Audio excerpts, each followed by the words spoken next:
gostaria agora de que todos fechassem os olhos, vamos acalmando os nossos pensamentos, nos harmonizando com a espiritualidade aqui presente, em especial nossos mentores, o mentor da casa e o mentor da assistência espiritual. Vamos agradecer aos nossos irmãos responsáveis pela limpeza da casa, que muitas horas antes já estão aqui preparando cada cômodo do piso inferior, do piso superior, para que o trabalho possa ocorrer da melhor forma possível. Pedimos, se for necessário, que façam um repasse em nossos pensamentos e em nossos corações. Vamos agradecer aos nossos irmãos responsáveis pela proteção da casa, que possa manter esse anel fluídico e luminoso ao redor dela, protegendo, para que irmãozinhos menos preparados não consigam aqui adentrar com a finalidade de atrapalhar os trabalhos. Que eles sejam amorosamente amparados e encaminhados aos hospitais, às colônias de regeneração ou às escolas espirituais. E quando estiverem melhores, que aqui retornem, que serão muito bem acolhidos.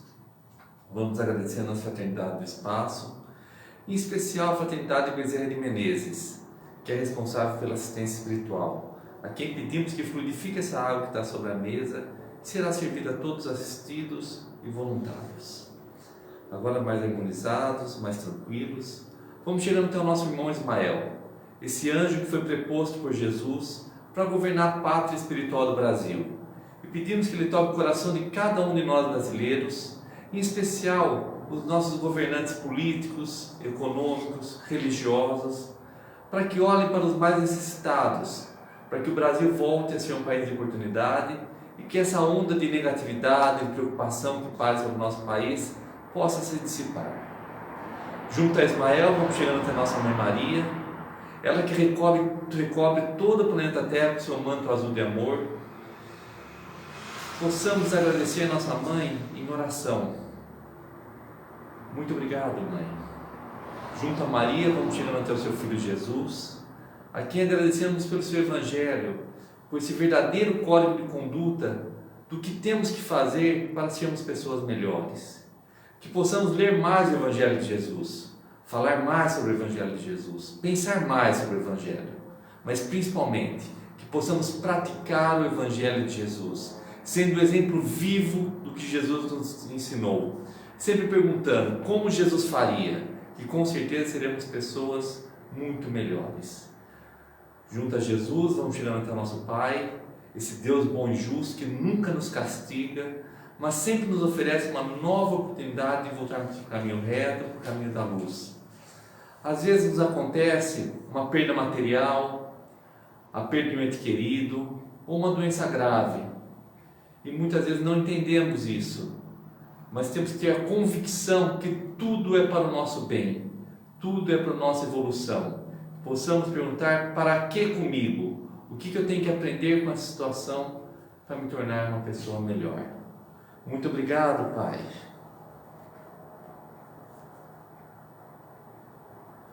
Pai nosso que estás nas flores, no canto dos pássaros, no coração a pulsar, que estás na compaixão, na caridade, na paciência e no gesto de perdão. Pai nosso que estás em mim, que estás naquele que eu amo, naquele que me fere, naquele que busca a verdade. Santificado seja o teu nome, por tudo que é belo, bom, justo e gracioso. Venha a nós o teu reino de paz e justiça, fé e caridade, luz e amor. Seja feita a tua bondade, ainda que minhas rogativas prezem mais o meu orgulho do que as minhas reais necessidades. Perdoa as minhas ofensas, os meus erros, as minhas faltas. Perdoa quando se torna frio meu coração. Perdoa-me assim como eu possa perdoar aqueles que me ofenderem, mesmo quando meu coração esteja ferido. Não me deixes cair nas tentações dos erros, vícios e egoísmo. E livra-me de todo mal, de toda violência, de todo infortúnio, de toda enfermidade. Livra-me da tua dor, de toda mágoa e de toda desilusão. Mas ainda assim, quando tais dificuldades se fizerem necessárias, que eu tenha força e coragem de dizer: obrigado, Pai, por mais esta lição. Graças a Deus. Bem, hoje nós vamos conversar sobre o capítulo 10 do Evangelho segundo o Espiritismo, Bem-aventurados misericordiosos, que receberão a misericórdia. Quando eu peguei para estudar esse capítulo, a primeira coisa foi ver o significado de misericordioso. É uma pessoa boa, mas que pratica o perdão, que perdoa as outras pessoas. Então, bem-aventurados seria uma pessoa de sorte, aqueles que conseguem perdoar os outros, porque serão perdoados. Tá? É o que a gente pede no Pai Nosso, não é? Perdoai as nossas ofensas, assim como nós perdoamos aqueles que nos ofenderam. Então a gente está pedindo a todo momento para que Deus use a mesma severidade que nós usamos com os outros, com a gente. Então muito cuidado com o que a gente pensa. Mas é muito importante a prática do perdão. Eu tenho estudado bastante sobre o perdão, que vocês todos sabem, eu sou médico, e uma das formas de prevenir doenças do coração é a prática do perdão. Aquela pessoa que não pratica o perdão, ela guarda o ressentimento, ela toma um veneno para matar o outro, e ela adoece, tem mais pressão alta, tem mais infarto, tem mais derrame, uma série de doenças daquela pessoa que não perdoa. Então, é fácil perdoar? Quando a gente fala do perdão, é muito bonito falar, né? Não precisamos perdoar, é importante perdoar. Uma das coisas que eu tenho buscado, assim, como que eu posso orientar os meus pacientes, as pessoas que me procuram, a praticar o perdão, tá? E uma das formas de praticar o perdão é você ter empatia pela outra pessoa. O que é isso? É você se colocar no lugar do outro. Por exemplo, lá você trabalha numa empresa, alguém estava disputando com alguém para ter uma promoção, e a outra pessoa passou o pé e ela foi promovida e você não, tá?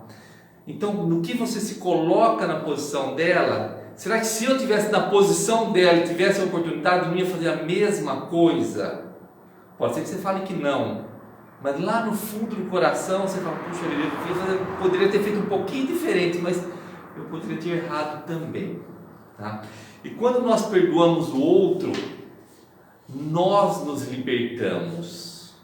O perdão é uma libertação para quem perdoa. Você não está libertando o outro. O outro, se ele for ladrão, se ele roubou seu celular, ele vai continuar sendo ladrão. Se ele for um corrupto, ele vai continuar sendo corrupto. Mas se você não perdoa, você fica se ressentindo, você fica com aquela mágoa, fica voltando aquela mágoa, isso te faz muito mal. Está comprovado, aumenta os batimentos do coração, aumenta a pressão arterial. Por quê? É só você pensar uma situação ruim da sua vida, quando você chega com uma outra pessoa e você conta aquilo, você revive toda aquela emoção. Seu corpo sente tudo aquilo ali, se ressente. Então, a primeira coisa que nós devemos fazer para conseguir perdoar o outro, então, é você se colocar no lugar. E muitas vezes nós temos que nos afastar do outro. Porque se você fica convivendo muito próximo dele, você acaba, muitas vezes, reavivando aquela situação, tentar se afastar dele para poder, com o tempo, e o tempo é o melhor remédio, você vai conseguindo deixar passar aquela situação. O perdoar não é você passar a mão nos erros que o outro te faz. Alguém passou o pé em você, fez mal para você, ou te trata mal, seu ente querido, seu marido ou mulher te trata mal, e você vai sair perdoando todas as vezes? Isso também não está correto, tá? Mas você perdoar, você deixa aquela pessoa seguir a vida dela e você vai seguir a sua vida. Você tem que se posicionar. Você não tem que simplesmente, vou esquecer todo o mal que ele me fez. Que não é esquecimento perdoar. É muito mais do que o esquecimento, tá? Então, a prática do perdão é muito importante. Jesus nos falou, quando você vai levar uma oferenda no altar, veja se você não está devendo nada para ninguém. Se você não feriu ninguém. Se você tiver alguém que você tem algum problema, deixa a oferenda do lado, vá lá, reconcilia-te com o seu irmão, e quando você conseguir se reconciliar, você vem e traz a oferenda para o Pai, tá? Que daí sim será muito bem aceita aquela oferenda que você está fazendo para o Pai. Um outro ponto muito importante desse capítulo é em relação a nós olharmos o defeito do outro e não conseguirmos olhar o nosso defeito. A gente vê um cisco no olho do outro e não vê uma trave desse tamanho no meu olho. E não é assim que acontece com a gente? Como nós sabemos mudar a vida do outro, como que o outro tem que se comportar, como tem que se vestir, como tem que falar com as pessoas. E parece que nós somos perfeitos, e nós não temos nenhum erro. Por que será que acontece isso? É o danado do orgulho. Nós não conseguimos nos enxergar, a gente não consegue perceber o quanto nós estamos ainda com problemas. E a gente vê tudo isso no outro e critica o outro e fala do outro. E muito pior, às vezes a gente pratica até a maledicência, né? Que é quando a gente pega e fala mal da outra pessoa. Se junta, e isso acaba muitas vezes sendo um hábito. A gente se acostuma a isso. Chegou numa festa, chegou numa reunião familiar, que seja, tem que falar, juntou duas pessoas, está falando de um terceiro. Quando não estiver acontecendo isso, mantenha-se calado. Só de você não continuar com a conversa, você já está ajudando demais. E se puder falar, se tiver intimidade com a pessoa, vamos mudar de assunto, vamos falar de outra coisa, em vez de ficar falando de pessoas, de uma coisa ruim que aconteceu. Mesmo quando acontece algum crime bárbaro, uma criança que foi assassinada, alguma coisa, nós temos uma responsabilidade muito grande em não piorar a situação daquele que praticou o crime. Aquele que praticou o crime, ele vai ter que arcar com as consequências, tanto aqui na terra, quanto depois que ele desencarnar.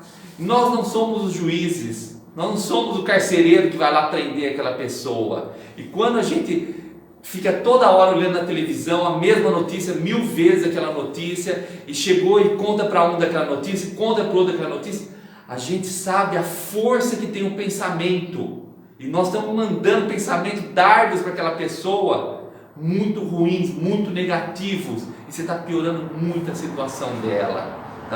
Então, a primeira coisa, não comentar, e se puder, quando tiver recolhido, faça uma oração. Uma oração para as pessoas que estão passando por necessidades, que praticaram o mal, mas que consigam perceber que praticaram esse mal. Uma das grandes bênçãos da reencarnação é que passam uma borracha em tudo que nós fizemos de errado e é dada uma nova oportunidade para recomeçarmos do zero. Por isso que nós esquecemos o que nós fomos nas outras encarnações.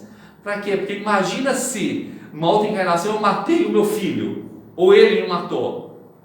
Como que eu vou conseguir conviver, ter o amor que eu tenho por ele? É muito difícil. Mas com o esquecimento, por mais que a gente traz uma tendência, às vezes uma dificuldade de relacionamento com o filho, ou mesmo com o pai, com alguém próximo da família, mas é mais fácil que ocorra a reconciliação para a gente continuar juntos no caminho da evolução. Um outro tópico desse capítulo fala assim: reconcilia-te com o teu irmão enquanto ele está por perto, enquanto nós estamos na mesma encarnação. Porque às vezes você tem um inimigo de muitas encarnações que ele veio como alguém da sua família e você precisa se reconciliar com ele. Então não perca a oportunidade, faça uma vistoria. Se as pessoas que você tem mais dificuldade, tente manter um bom relacionamento, tente se reconciliar com eles, porque a gente sabe, se você tem um inimigo, depois que desencarna, às vezes ele pode vir até como um obsessor seu, trazendo dificuldades, porque ele vai estar liberto, vai estar no mundo espiritual e consegue vir para fazer mal para você. Enquanto se você, durante a vida, conseguiu se reconciliar, evitou grandes problemas no futuro. E tudo depende do nosso padrão vibratório, de como que nós estamos nos sentindo. E nós temos que educar o nosso pensamento para o bem.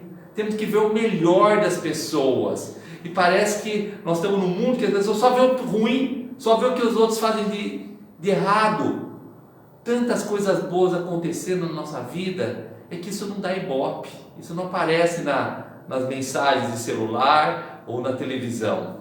O que está ibope é realmente falar mal, fake news, isso, daquilo, o A contra B.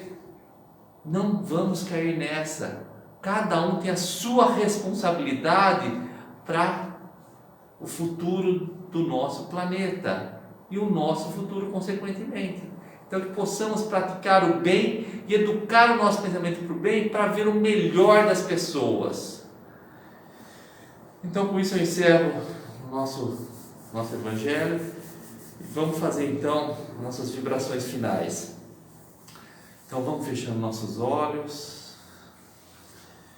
Pedimos ao Pai que essa energia boa que emana do coração de cada um de nós aqui presentes, encarnados, desencarnados, possa ser levado para o bem universal, para todos os cantos do planeta Terra que tem sofrimento, fome, doença, vítimas da pandemia, os refugiados na África, que possam entender esse momento de dificuldade que estão passando, mas que tudo é para o bem, que eles possam tirar as melhores lições disso.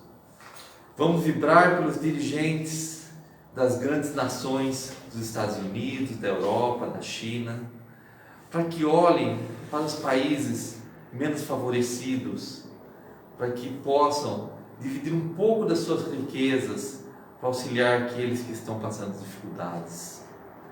Vamos vibrar pelo nosso país, que essa onda de negatividade que para sobre o nosso país possa se dissipar, possa ir embora, e que o Brasil volte a ser um país de oportunidades, com muitos empregos, um país de felicidade, de muita alegria, que é assim que é o nosso povo.